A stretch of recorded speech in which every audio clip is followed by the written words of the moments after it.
Hey G fans, for the 19th episode of Godzilla Dissection, I will be doing Godzilla vs. Megalon. Oh boy, the gem that came from the good old year of 1973, Toho's, this is near the end of the Showa era, so I believe this is it's the 13th Godzilla film, and oh boy, this is one of the first. I think this is the second Godzilla movie I ever saw. I saw it on VHS. I used to watch this movie endlessly, and well, let's definitely let's dig right into this movie. Uh, Directed by Jun Fukuda, special effects by Teruyushi Nakano. Jun Fukuda is a guy to me who didn't really appreciate Godzilla for what it was supposed to be. And what can I say? I never really cared for any of the films that he directed for the Showa era. You know, from Godzilla Sea Monster to me his highlight. You know, movie like Son of Godzilla. Although he did kind of good with Godzilla vs. Mechagodzilla also, which would come after this movie. But this movie was definitely just a sign of the times of the series. It was definitely going downhill. The writing was bad. The special effects were really bad. Music was okay, I suppose. It was interesting by Richiro Manabe. What do I even begin with a movie like this? I guess I'll start with the plot. The plot is that, oh god, the Underland people, and I say Underland, it's wow. Okay, imagine the city of Atlantis, but now imagine, I forget what it's called. Dude, I just had it and I just forgot. Seatopia, which of course is a ripoff of the whole idea of Atlantis. It's underground civilization. I don't know how it works. I guess they have their own artificial sun. They're getting mad because human nuclear tests are supposedly wrecking their shit down below. I don't know how the fuck that works.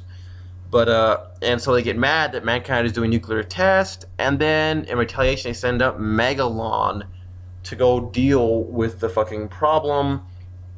Megalon starts through a miracle of stock footage. Megalon wreaks havoc on Japan until Japan calls for Godzilla's help. Godzilla comes, and with the help of Jet Jaguar, a robot who's created by humans who has magical powers, and then Gigan gets sent in from the aliens who asked to borrow. God damn it. Seatopia asked the aliens from the last movie if they could borrow Gigan, which I don't understand how the fuck that works. So they got wiped out. And then a tag team duel ensues, and you're pretty sure you can guess who wins. So yeah, the plot is not that great. Not great at all. The writing has definitely gone downhill. I mean, Seatopia. Really? Fucking Seatopia.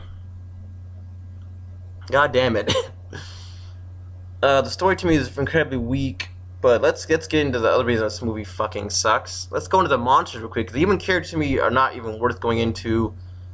Like, just why? Why would I even bother? Although it should be noted here that one of the lead characters here would reappear in Terror of Mechagodzilla in a much better role. So yeah, we have that. But yeah, Godzilla vs. Megalon. That's the monsters. Godzilla. This is the first time the 1973 suit would appear, and it would also be used again in the next film, Godzilla vs. Mechagodzilla.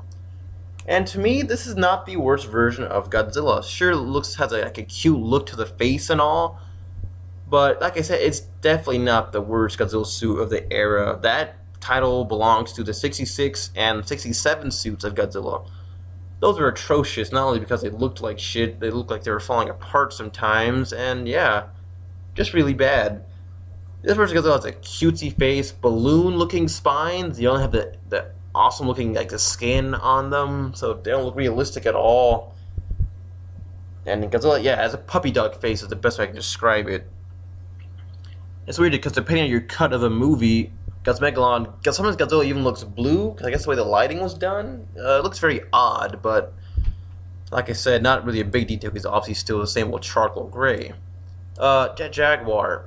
Definitely another Ultraman-inspired creation with a creepy-looking face.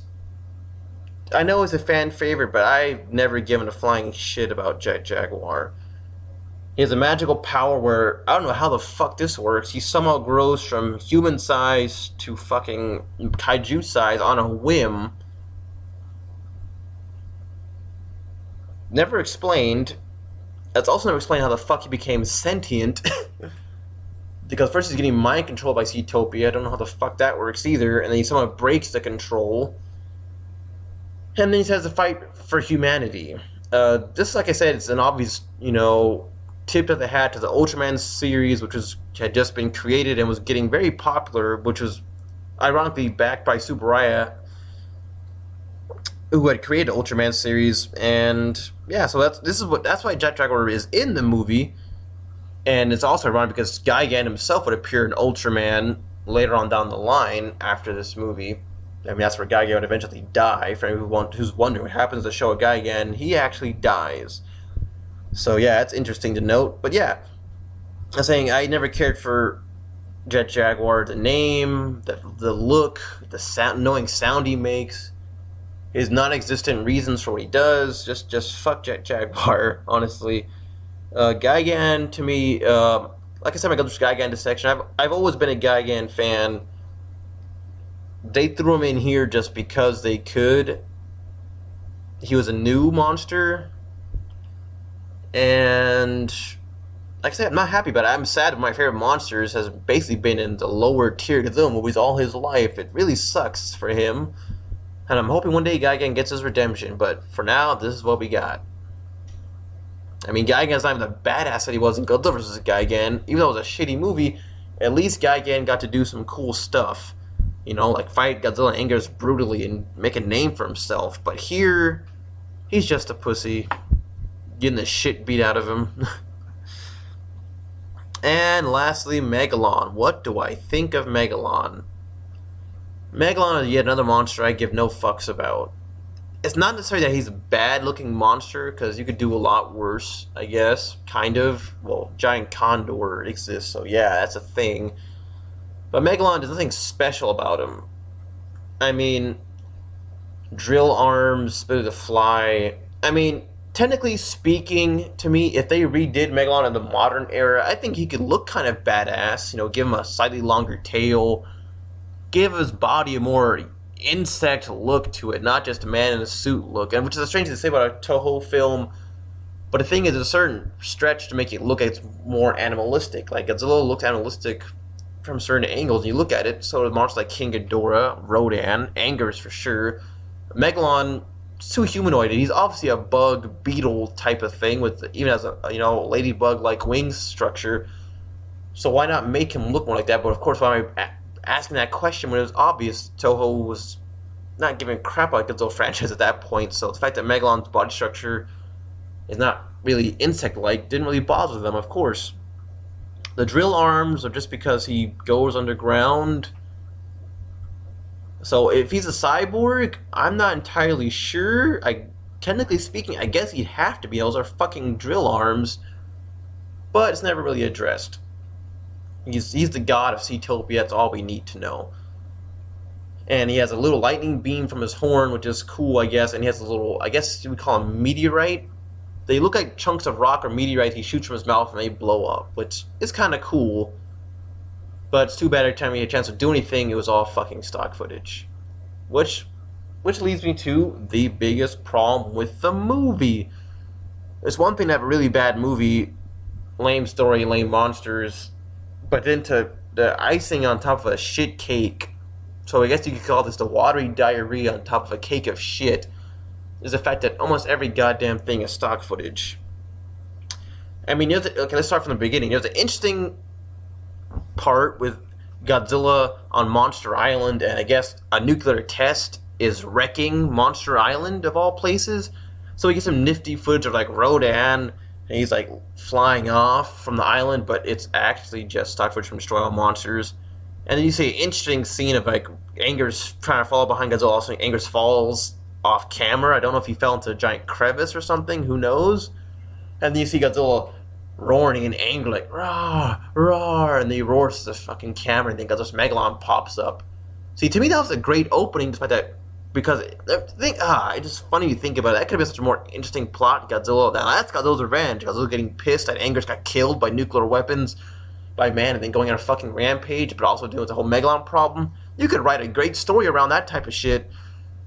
But of course, that's never really brought up. Godzilla is just complacent. He sits on a monster island until he's called upon. Angus didn't die, technically speaking, because he's in Godzilla's Mechagodzilla, the next movie.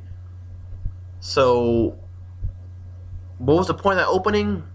Man's fucking assholeness needed to be explored, I guess. And then Megalon finally shows up, and there's anything involving Megalon, the only new footage you'll get out of the movie is close-up shots of Megalon shooting his lightning beam or the shit bombs out of his mouth.